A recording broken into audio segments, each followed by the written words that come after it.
Do you have faith? Do you know if you do? And do you know what your faith is? It's a great question, right?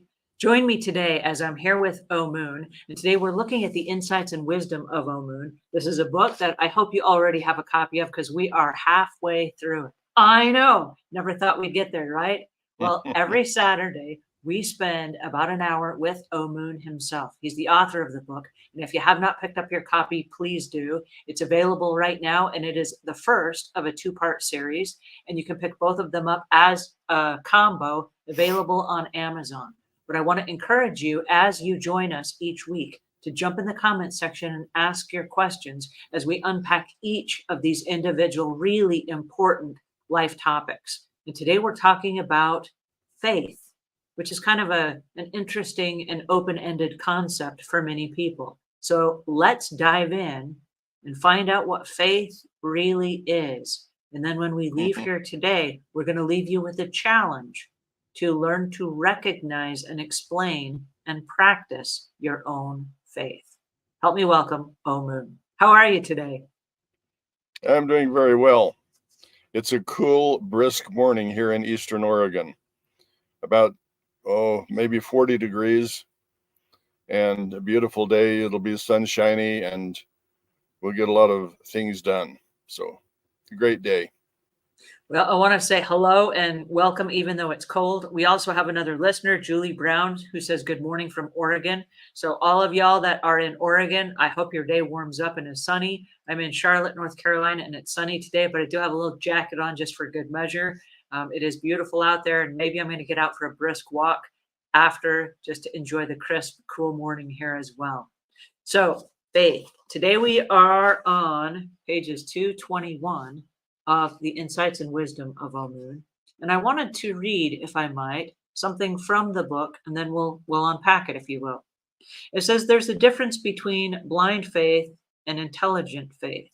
Blind faith refers to a belief in something without any evidence or reasoning to support it, while intelligent faith is based on a deep understanding of knowledge of the principles and truths upon which faith is based. Wow, there's so much to unpack there. All right, so let's talk about faith, blind faith and intentional faith. Well, everybody has a belief system and everybody believes in their belief system. That's why they have it. And some people equate faith with confidence. If I have confidence in something, then I have faith in it. It's sort of a blind faith that doesn't lead anywhere. You're going to have faith in a lot of things.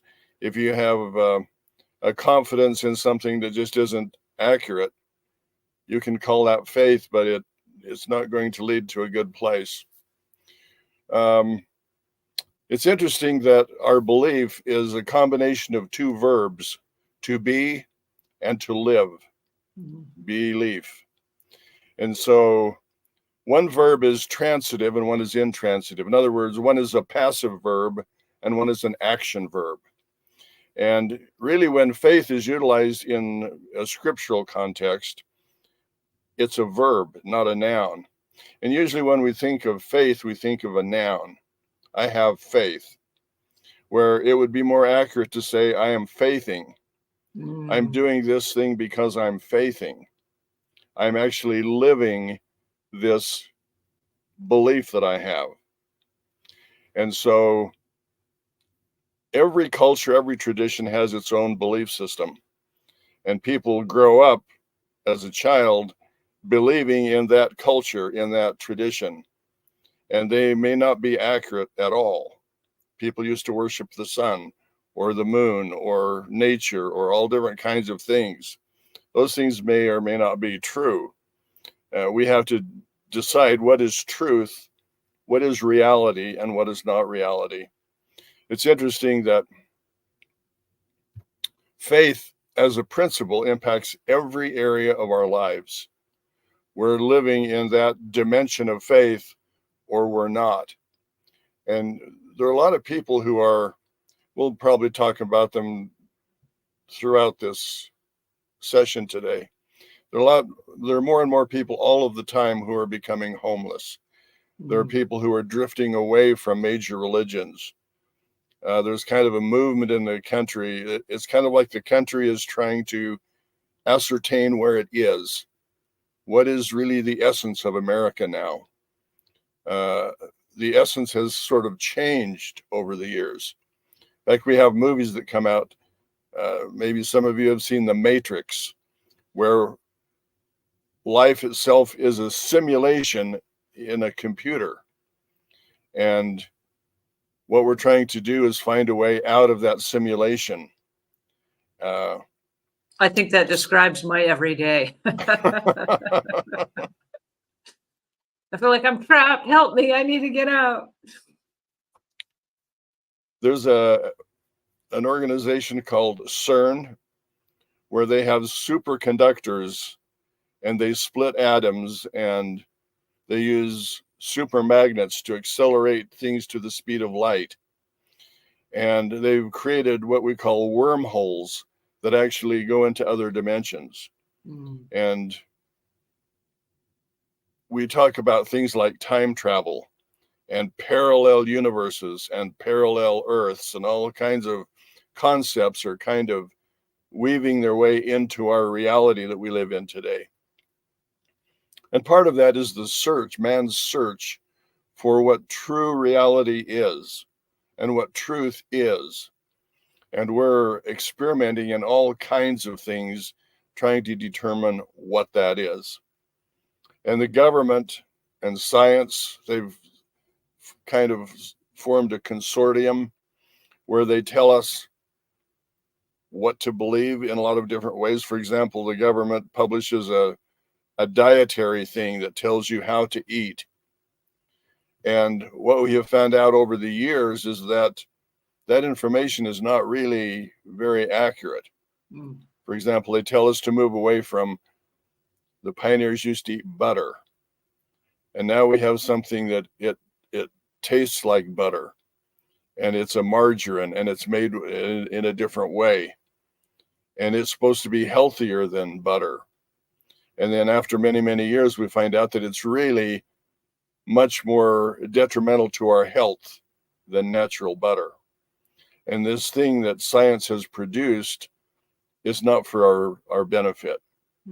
So where we repose our confidence, if we look to the government, if we look to science, if we look in all of these different places, trying to figure out where our faith really is rooted, what the foundation is, then we're in a place that's always moving around, always changing, and we never really know where we are.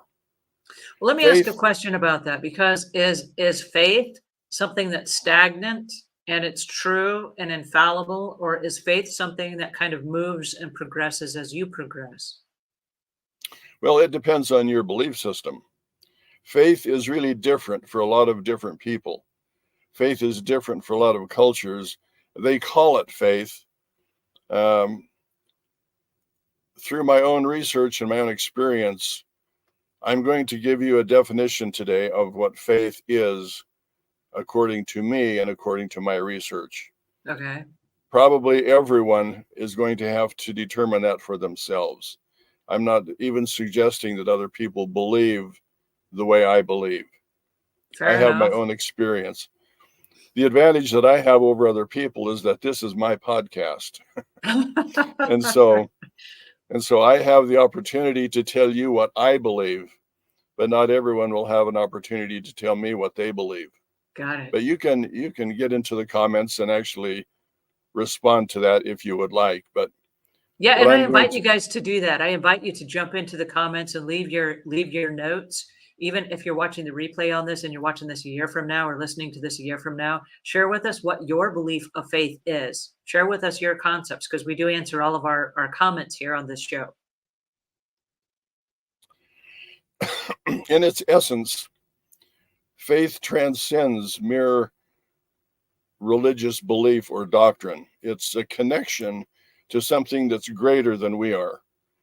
It's the connection to a higher power or a universal intelligence or the interconnectedness of all life. Depending on your religious orientation, faith would go back to the origin of creation. There is a universal intelligence or a creator that has actually put everything into operation. And that's really where truth and reality reside, if we can identify what exactly that is. And cultures have tried to do that through time. That's why different cultures worship the sun or nature or different things. They've tried to get back to the true essence. It's hard for us even to imagine what a dimension is. We live in a third dimensional world. What does that mean?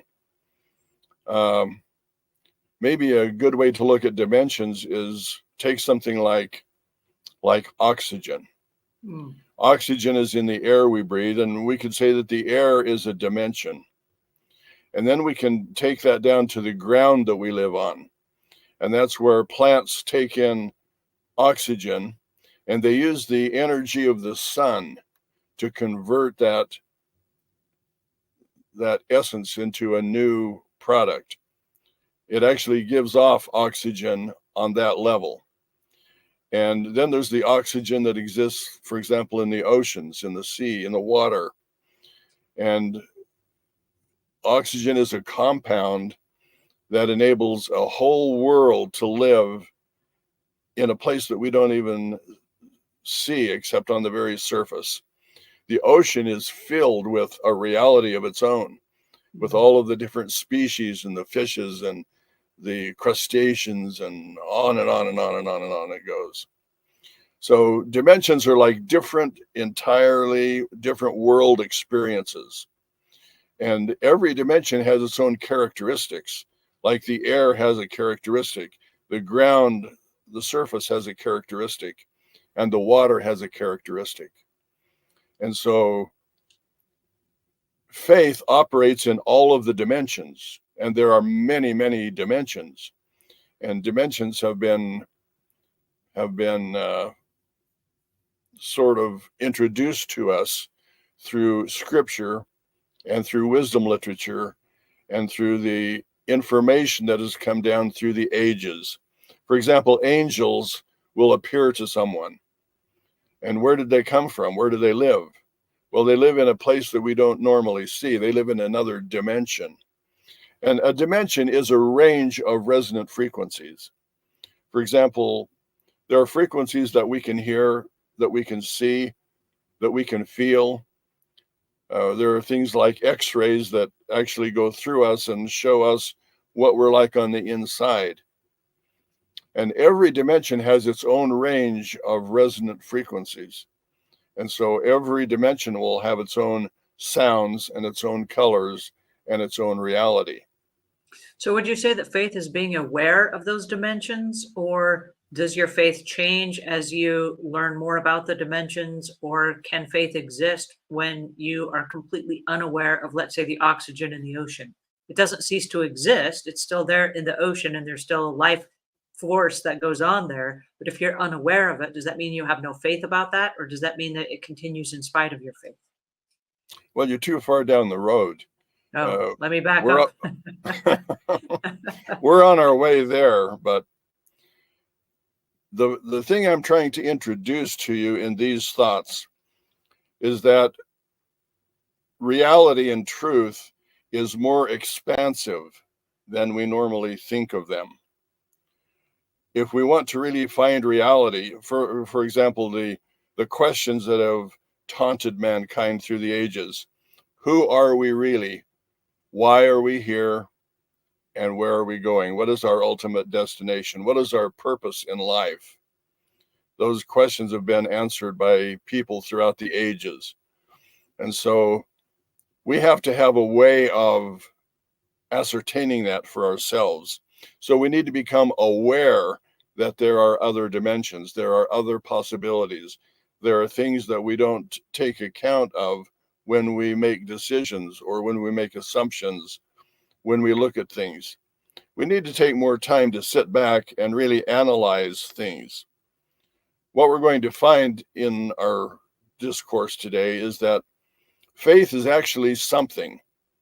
It's an actual substance. The scripture says faith is the substance of things hoped for, the evidence of things not seen. It's actually a substance and an evidence of a multidimensional reality, which I hope that we will uncover to some extent. There's basically a worldview on faith. It's a faith that involves transcendence. There's a force or reality beyond the world that we can measure with science. We can't take it into the laboratory. But it's a universal consciousness. For example, there are universal laws and foundational principles, and that's kind of where faith resides. Faith is not in a ever-changing cultural reality or non-reality, as you may see it. Faith is substantive, and it's universal, and it applies to everything. For example, I'm a gardener, and I enjoy gardening.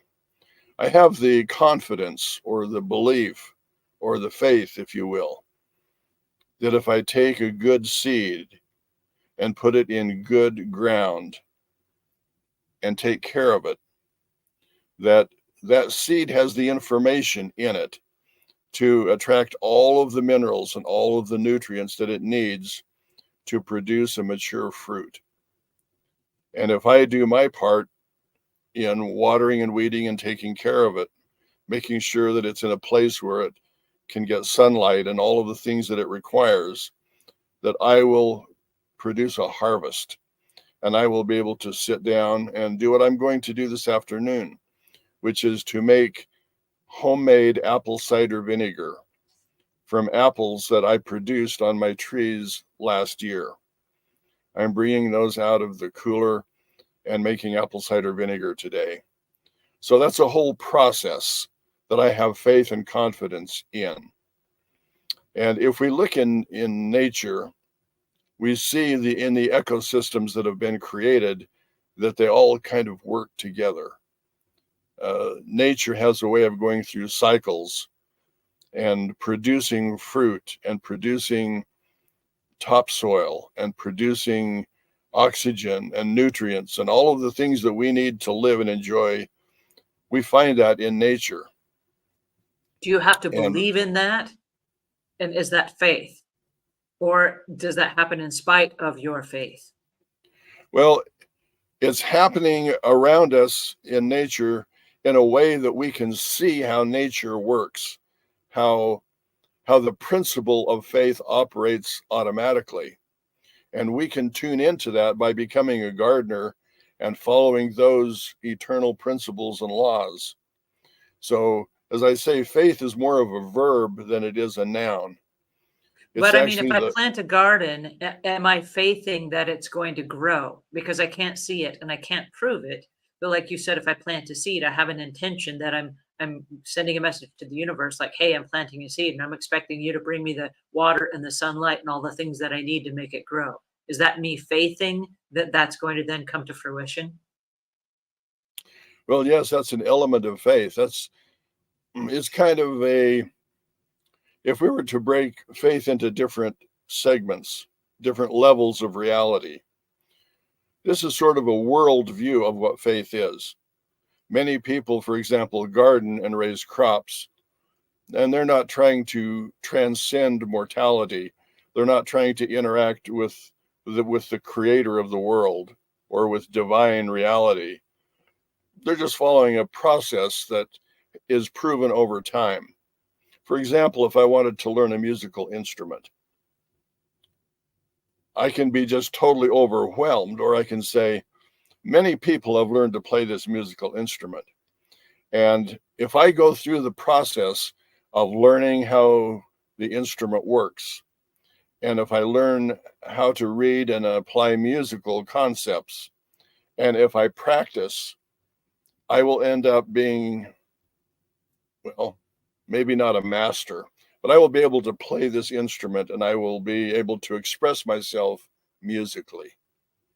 And so that happens with almost everything. For example, we talked about our diet. As we learn about diet, as we learn about health, as science gives us insight into how enzymes work and how they're constructed and how the body works. And if you're going to metabolize carbohydrates, you need niacin and vitamin B1 to do that. And even if you're eating carbohydrates, but you're deficient in vitamin B1, your body will not be able to utilize the. Anyway, science gives us insights into how all of this works. And so we're always gaining information. And the more we base our faith on accurate information, the more substantive our faith is. Instead of just believing whatever we're told, because science tells us a lot of things that are not accurate, not completely accurate. For example, gravity. Scientists don't actually know what gravity is. They don't know what it is. They kind of know what it does. And there are formula. They can give you a formula that if you do this, this is going to happen. So what is gravity? Well, for a lot of years, scientists believed that gravity was composed of little particles called gravitons. But no one was ever able to find a graviton. As they looked into what constitutes matter, the molecular structures and whatever, they could never find a graviton. So they made another assumption that instead of a graviton, it was a smaller particle. And they called that particle a WIMP, which is a weakly interacting molecular particle. And so for several years, they looked for WIMPs, but they were never able to find one. So then they said, well, this particle must be a billionth of a trillionth the size of the nucleus of an atom. And they called that an axion. Well, in all of the years since, they have not been able to find an axion. And so scientists said, well, maybe it's a string, or maybe it's a wave, and maybe it's a force. And so they're looking in all of these different places. But the bottom line is, scientists don't actually know what gravity is. And so they tell us all of these things. They tell us how the world began with a big bang. And out of this explosion, this utter confusion, all of the ecosystems that work harmoniously together, all of the things that, for example, the human eye is composed of a lot of different parts. And a beehive is just a single entity that revolves around the queen. And the hapstance of that happening from an explosion is pretty remote. And so we have a way of sort of determining what is truth and what is reality and what is faith. We have to be careful when science tells us something. Not everything they tell us, like in the diets, are true. Not everything they tell us about the origin of the universe is true. And so we need to gather information, and we have to have a way to sort of look at that information objectively.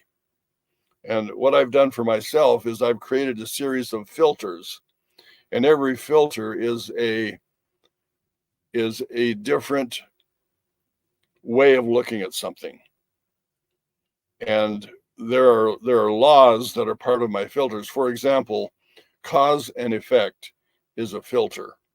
If this thing exists, something had to cause that. It just won't exist out of nothing. So then I look for the cause of that thing.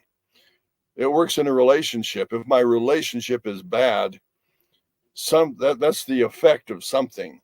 What is the cause of this bad relationship? So if I trace things back to their cause, it gives me an insight into why things exist the way they do. Does that change your perspective on that thing? Oh, absolutely. Absolutely.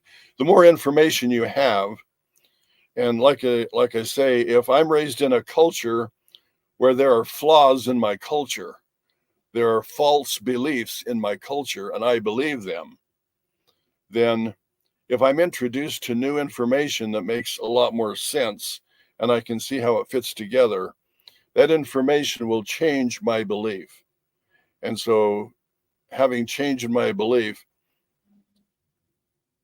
I'm going to act differently. I'm going to live differently. I'm going to make decisions differently than I did before. Let me interrupt you So, for a second. What happens if you have a belief that you can't prove and you think that it's faith? Then you have new information or your belief changes, but you still can't prove that next step. But your belief has dynamically changed. Is that faith? And let me give you an example. And this is kind of a sidebar, and forgive me for bringing up religion, but I grew up in a belief or a religion that says only the people in this little box, when they die, they go to heaven. And so that's what I believed. And so I thought that I had faith towards that belief because that's what I grew up believing. Then when I moved out on my own, I saw a whole entire world of really fantastic people that did not have that religious foundation. And I thought, oh, mercy me, they're all going to hell when they die. How miserable. That's so sad. And then I realized to myself, I no longer believe that.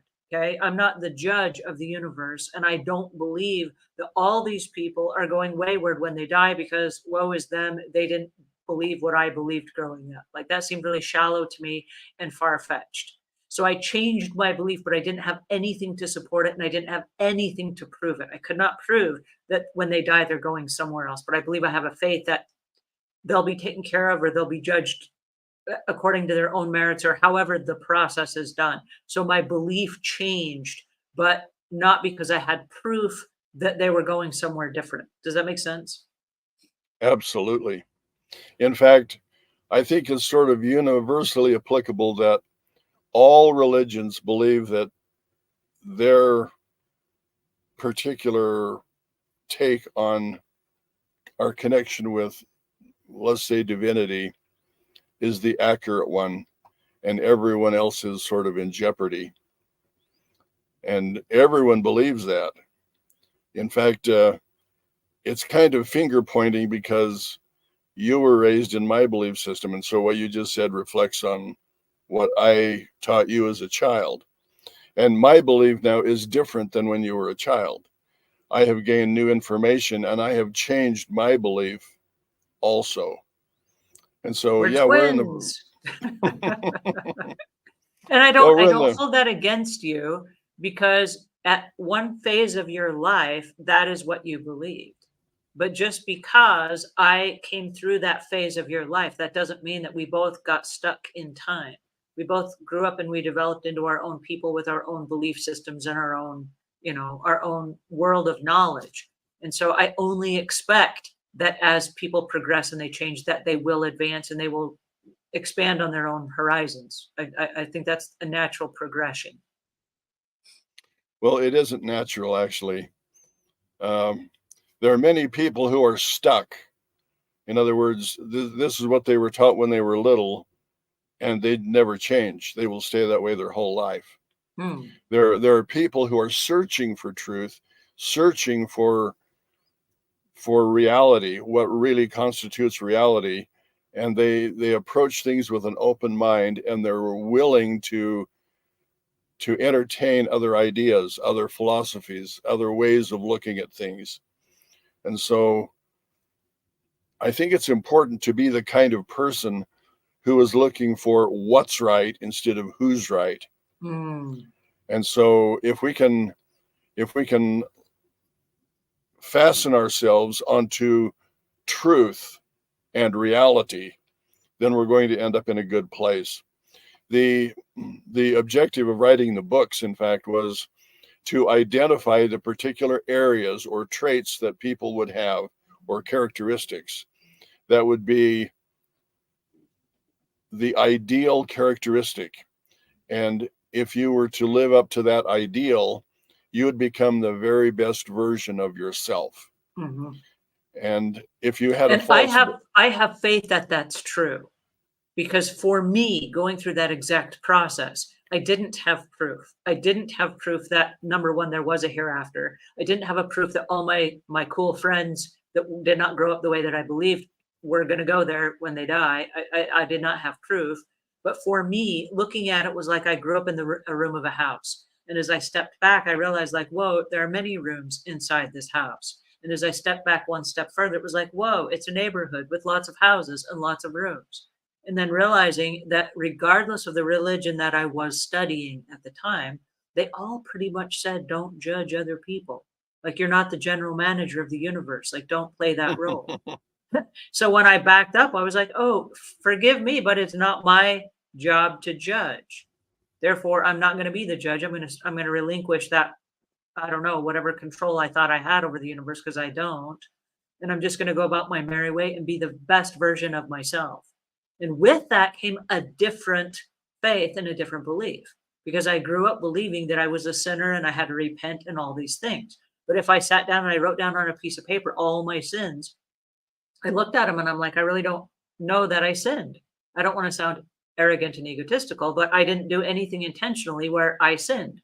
I got up and I lived the very highest of what I learned today. I made every choice the highest to my knowledge, even though maybe I wasn't really advanced. I made the highest choice that I could. Therefore, I gave it my best shot. I didn't sin. So I'm going to stop saying that I'm a sinner, and I'm going to stop repenting. And I relieved myself of the stress and the pressure of like, oh, woe is me, I'm a sinner. I'm not. I got up every day and I gave it my best shot. And I'm going to move forward and I'm going to go, yeah, here I am. And so with that, yeah, my beliefs dynamically change, but I don't have any proof that I'm doing the right thing, other than I feel a whole lot less stress on myself and I'm prouder of myself as a person. Maybe that's confidence and not faith. I don't know. Well, um, it's difficult to really ascertain all of those things. For example, back in the day, modesty was sort of standard. Dresses were long, they almost touched the ground. Mm. And then when dresses, for some reason, they moved up over the ankle and you could see a woman's ankles. That was provocative, and that sort of changed the culture. And then the dresses went up to just below the knee. And then back in the 70s, the miniskirt was introduced. And when it was introduced, it was radical. I mean, the culture of modesty was simply shocked. And at the same time, sort of around the Woodstock era, many men began to grow their hair long. And so you would see someone from the back and you would assume that it was a female. And lo and behold, you'd go around and they had a beard and it was a different entity. And what used to be kind of shocking, almost everyone wears miniskirts now. In fact, they call them micro minis. The culture that we're in today has dropped all of the modesty rules and regulations of the society that I grew up in. And if you watch any show like Dancing with the Stars or The Voice or some of these talent shows, my word, That the says it judges, all. That says it all. My word. my word, My it's word. almost like, how much of my body can I show and get away with? Mm. That's sort of our culture today. And it used to be fun when I was a kid to see, on like for the Oscars, women would wear these dresses and you would go on the red carpet and they would show the different styles. And now it looks like people are wearing their underwear, and their underwear wasn't put together very well. I mean, it's just a really, really different thing. It's important to note that truth and reality don't change. Culture changes. And if we have faith in our culture, then as our culture changes, our faith is just in a totally different place, and it's always moving, it's always morphing, it's always becoming something else. But if we can identify what the eternal laws and foundational principles are, they don't change, and we can exercise our faith in those things. In its essence, faith originates with the Creator. He has a blueprint of creation. And as we get information about that blueprint, that's what we can put our faith in. It's an actual substance that was produced by the Creator to interact with our dimension in which we live. And we can hang our hat on that. So when you say it originates with our creator and there is a blueprint for everyone, is that to assume, and let me say it in different terms, is that to assume that God is a businessman, God, whomever that divinity is that we're talking about, is a businessman or businesswoman and wants a return on their investment? And so if there is a blueprint for every person or everything, supposing that I am one of those things that has been created and not from a poof or a bang, but from a conscious creation, is it as safe to assume or safe to have faith in the fact that as I move forward through my life, there might be a blueprint for me? And even though I don't know what that is, and maybe I'm not supposed to, but that what I have coming into my life on a day-to-day basis is probably part of that strategic plan. And that what I need will be given to me and shown to me as I'm ready for those lessons. Because there's a lot of stuff that happens in my life that I'm like, whoa, I did not see that coming. And while that's in my life right now, there's probably a very good reason for it. And so maybe there's a lesson for me to learn. And if I just take a breath and I try to figure out what is the lesson behind this, then maybe I can navigate it a little bit better rather than coming at it full force with all Angela and going, I'm going to control this because I'm in charge, when maybe in fact I'm not at all. Is that faith, or is that now naivety? Well, there are different ways to look at it. I don't see God as a businessman. The scripture says that he owns the cattle on 1,000 hills. He created everything, and so ultimately he owns everything. And so I don't think he looks at it as a business. I think he looks at us more as, we were talking about the gardening. He's producing something that he values. Therefore wants a return on his investment. If he invested in us, he wants a return on his investment, right? That's the businessman. That's what I'm talking about. Yeah, he wants to produce a crop, a quality crop, and he feels so intensely about what he's doing that he was willing to sacrifice his son to make that happen. I mean, he wants the very, very best for us in every way. He wants us to be optimized and maximized. And there are many different religious traditions that recognize a source of all things, a divine essence, something that goes way beyond the world that we live in. And there are religions that are based around that pathway of trying to improve ourselves and to make that connection, that divine connection. And people throughout history have made a divine connection, such as Buddha and Mohammed and some of these prophets. Jesus, definitely an example of someone who interacted with the divine creator. And we have to allow for those things to process, because the creator himself has allowed all of these things to happen and to develop, to give man the experience of analyzing all of these different things. And ultimately, we have to choose which path we're going to take. And if that's true, and we are in essence a creation, and thinking that the entity that created us wants to produce a quality product, as you mentioned, would it be fair to say, though, that because of our free agency, we're allowed to throw ripples in that pond however we like, but the lessons that we need to make us the best versions of ourselves will keep coming back to us in different forms to teach us the things that we need to learn? Because I think that even though I've made some really stupid choices in my life, and forgive me because I'm human, and I'm not as advanced as I'm hoping I'm more advanced now than I once was, but I made some stupid choices, and for whatever reasons, it seems like I was given the free agency to do that, but yet there were lessons that were baked in that came at me from different angles. That when I look back in retrospect, I was like, the bigger plan. Somebody had their hand in what happened, even in the choices that I made, so that I would learn those lessons and I would make progress.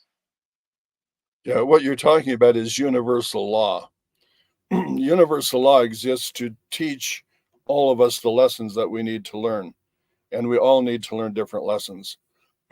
For example, if I have an anger management problem, if I experience road rage or something like that, in the course of my life, there's going to be a continual flow of cars that pass me on the road. And they will pass me, and I will experience road rage until I either learn the lesson or I don't. And if I don't, that would take us to another thing that we're not going to talk about today.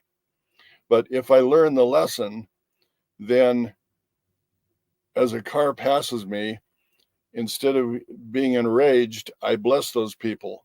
I say, Father, bless those people that they'll be safe traveling at that high rate of speed. And we send a blessing their way and some optimism. The essence of faith gives us hope. It gives us optimism. It gives us something to look forward to. Faith is not based on a degenerative principle. It's not based on, oh, woe is me. In fact, we live in a world today where terrorist things are happening. Mm-hmm. We just lost a big bridge in Baltimore, and more information is coming out about how that took place and why and who is involved and all of those things. There's war in the Middle East. There's war in Russia and the Ukraine. There's political upheaval in the United States. The mainstream media is trying to propagandize us concerning the next election and who we should vote for and how things will change. And we live in a world that is just coming apart at the seams.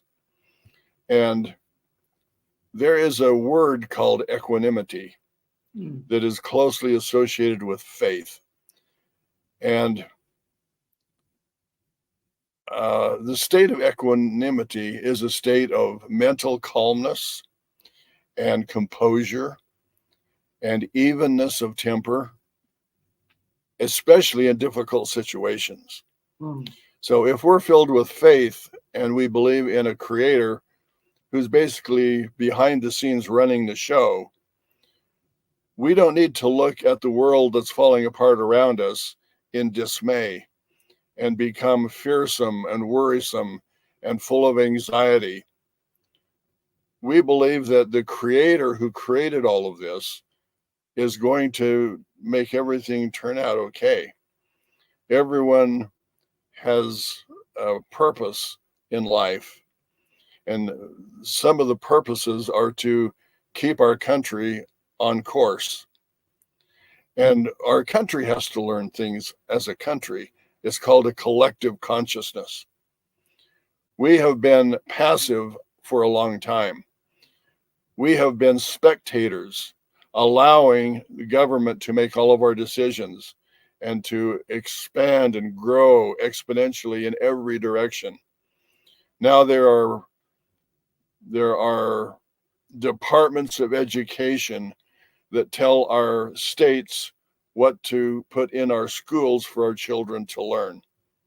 And as the culture changes to the LGBTQXYZ phase that we're in, the government tries to mandate all of those things and tell us how to live and how to accept things and what to accept and what not to accept. And in this case, this is what we have to do. And in that case, that's what we have to do. And these are laws that are passed. We're surrounded in a world of tumultuous decisions that are being made. And our faith is the anchor that holds us in place, that holds us tranquil in all of this commotion. For example, I have faith in our Creator and our Redeemer that everything is going to be okay. Because of all the things that are happening in the world, there has to be a process. We see this in nature. Forest fires are started by lightning, and fire will rage through a forest. And this forest that has become sort of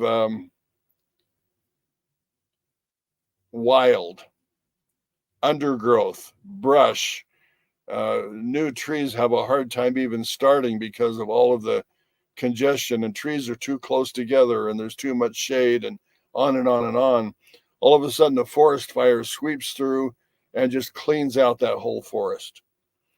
And what happens is that the heat causes the pine cones to open and new seeds go out onto the ground and the forest regenerates. And I think the world, it goes through the same kind of process. We have been polluting the world for a long time, dumping our garbage in the rivers and in the oceans, and not taking care of the ecological systems that would operate in a way that would make our world a better place. We tend to degenerate things. And so every once in a while, the world, it comes up with a hurricane or of a tornado, or what we're experiencing right now, volcanic action in Iceland and Greenland and in the Indonesia and the Ring of Fire around Alaska and all of those places. The world is just ticked off with us because of the way we're living. Well, you know, and it's interesting. It's interesting in our own personal lives, because I think many of us in our own personal lives have tornadoes and hurricanes that come into our own personal lives. Absolutely. And will uproot things. And I think that's where faith really comes in. I know that when my husband and I were trying to buy the home that we live in right now, the opportunity to sell our own home was in process. We had our house on the market but hadn't sold it. And then we were in the process of buying a new home, and we qualified for the new loan, still having the old loan on our credit. So now we qualified for 2 loans. And we were going to sign the paperwork on the new home when my husband lost his job. So I would consider that a hurricane of a personal magnitude. It wasn't everyone around us, it was just us. And then saying, oh no, we've already made this huge deposit down on this new house, and we're going to lose the money if we walk away. We haven't sold the old house. We qualify for both loans, but we don't want 2 jumbo mortgages. And there was this fear that kind of attacked us, like, oh no, what do we do now? And going back to the motion of we have been given this situation. We're put in this situation. There's something for us to learn, and we were created by somebody who has our best interests in mind. And I don't think, and this is me in my Angela mode, maybe not so spiritual and maybe not so evolved, but I'm like, I don't think God brought us to a cliff to kick us off. I think there's more of an intention than us qualifying for a new home that's beautiful, that seems like a lovely place to live.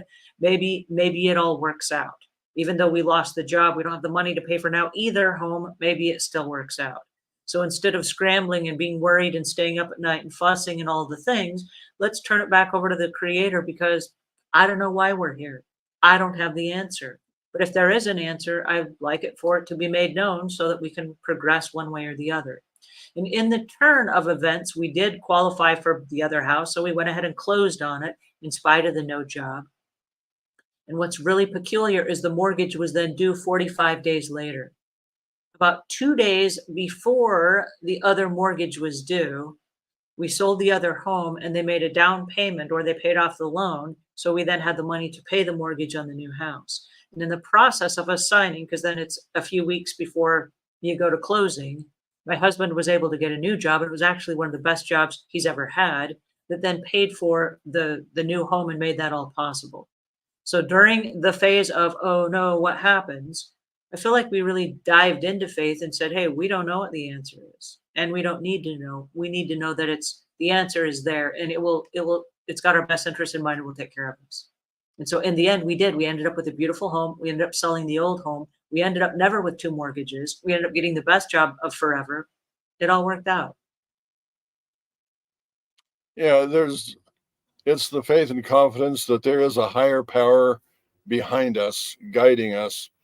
And if we kind of relinquish our ego and our demand to have everything the way we want it, because a lot of times we don't really know what the best thing is, where the universal understanding does. Mm. And so if we let the universal laws and principles and understanding know exactly what we want, then it will support us in that belief system. And that takes me to another question, which is, there are many philosophies of religion that say faith without works is dead. What is your take on that? Well, again, faith is really a verb. And so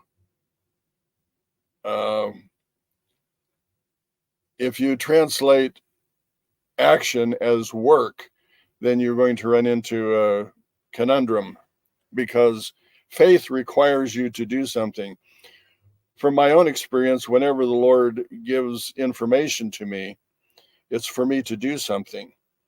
For example, if you look at these traits, we have a trait of tolerance.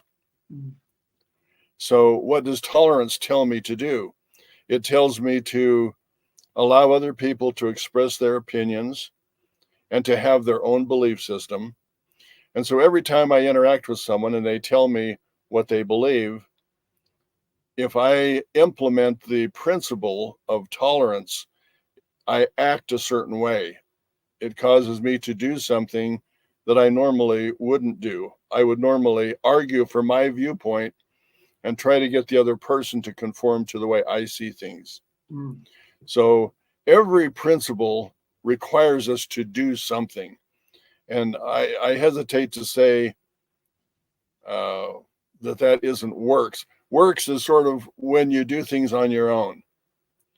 Works to me means I'm going to be a righteous person, and so I'm going to give my money to the poor, and it will make me a righteous person.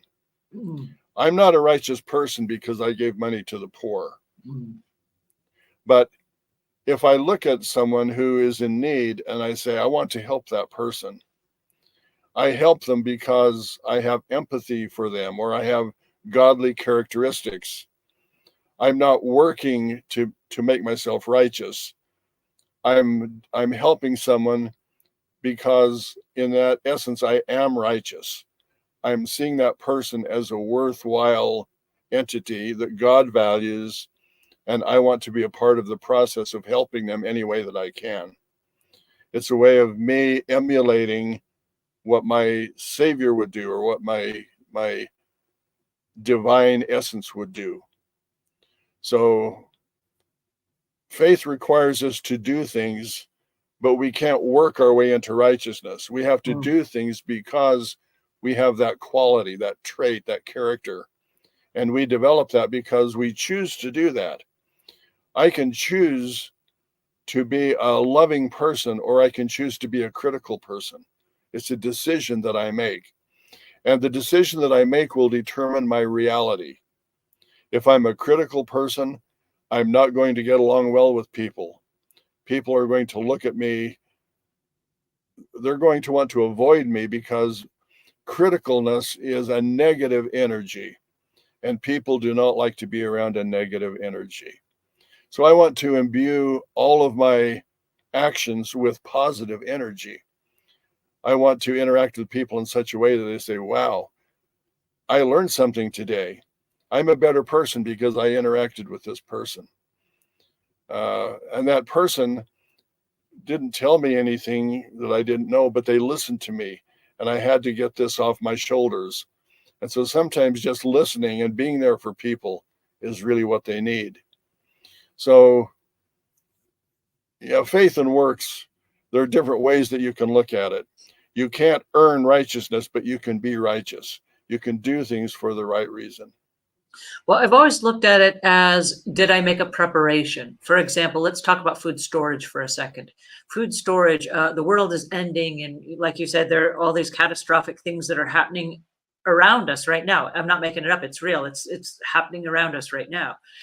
So do we need food storage? Are things going to shut down? Or the food chain supply is going to close? I mean, what happens? And I don't know. But I have faith that I will still be provided for. And so while I would like to really focus on manifesting in real time, if I need something, I manifest it. There it is, based on my faith. But without works, is that dead? So do I go ahead and stockpile groceries and make a food storage so that I'm prepared? Or do I just have faith and hope to manifest it? And not knowing the answer, I did both. So I have a food storage that we rotate on a regular basis, and they are things that will serve my family in the event of a catastrophic moment or period of time. And then on the other hand, what can I do today to elevate my faith and to elevate my ability to manifest things in real time? So that as I need things, just like the miracles of old, I expect that they're going to arrive. And then because I believe that I'm taken care of no matter what my current situation is, because of a creator that loves me and has my best interest in mind, therefore things, I don't want to say magically appear, but they seem to fall into my life easy and effortlessly because there they are when I need them and I'm expecting them. Does that make sense? It does. It's sort of like, if things get bad, I'm going to live out of my garden and produce food for myself. But if I actually believe that, I'm going to get the seed so that I'll have something to plant. I'm going to get the tools necessary. I'm going to make sure that the water is available. I'm going to take all of the preparations that I need to raise a garden.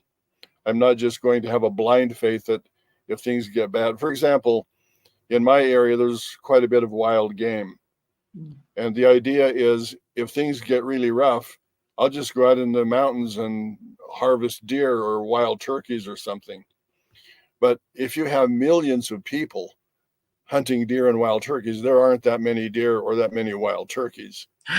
So that would only last for a short period of time. We talked in another podcast about common sense, and common sense is not common. And we changed that to sound judgment. In everything that we do, there should be sound judgment.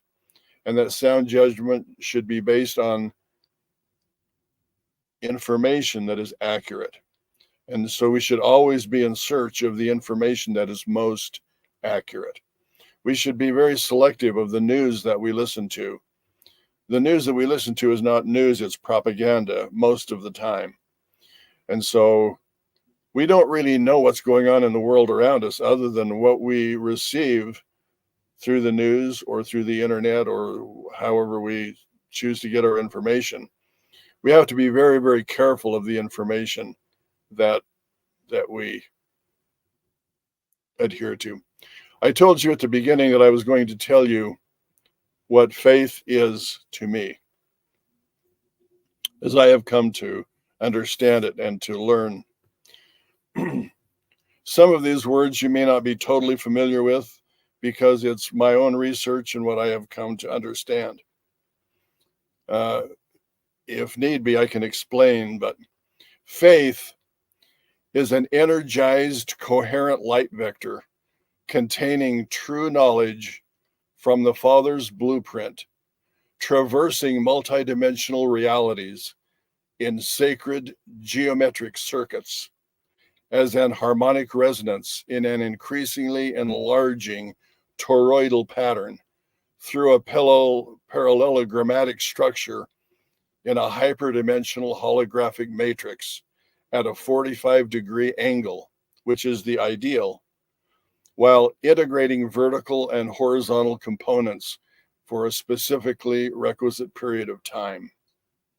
The vertical component being the actual information contained in the multidimensional creation, and the horizontal component is comprised of the disciplined implementation of that information. That's what faith actually is. Wow, I think we should have started the hour with that because we could have spent a whole hour unpacking that. But thank you for sharing that with us. And let me just share that also as a Christian, faith is a total adherence to and belief in a creator and a redeemer. And so our faith revolves around Christ, who is the perfect man, the perfect example, the perfect in every way. He broke no laws. You used the term earlier, sinner. In the original languages, Greek and Hebrew, the word sinner means to miss the point. So in a lot of things that we do, we don't necessarily do things that are evil or bad. We just simply miss the point. Like the person who helps somebody for their own ego. You're missing the point of what of what righteousness really is. Righteousness is empathy, and it's compassion, and it's the godly traits expressing themselves. And so this is not a good place to end, because we need to pursue this a little bit further. But Well, that's how yeah, I under. we're only just beginning. All the parallelogrammatic things that you just mentioned in the big explanation, and I'm going to say it big because it was all the big words.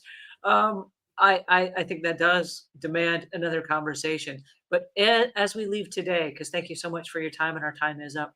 As we leave today, what action steps would you encourage our listeners and our viewers to take in the vein of enhancing their own faith? Well, you need to identify your faith. You need to know what your faith is. You need to get a pencil and paper or a journal and write down what you actually believe and why. And if you're going to exercise your faith in something, you need to know what that is. You need to know where the information comes from, how accurate it is. And you need to be able to, if you're a parent, you need to be able to teach that to your children. If you're a child, you need to talk with your parent and say, explain this to me. And as we begin to explain it and write it down and look at it specifically, then we can identify what our faith is. But if we just kind of live in the world, get up and go through our day and take everything generalized, we'll never amount to anything or go anywhere. Fascinating topic. Thank you so much for today. For those of you that are just joining us or watching the replay, this is the insights and wisdom of Omuugn. This is from Omuugn himself, and you can get your copy today at an online retailer near you. Please join us again next week when we will have more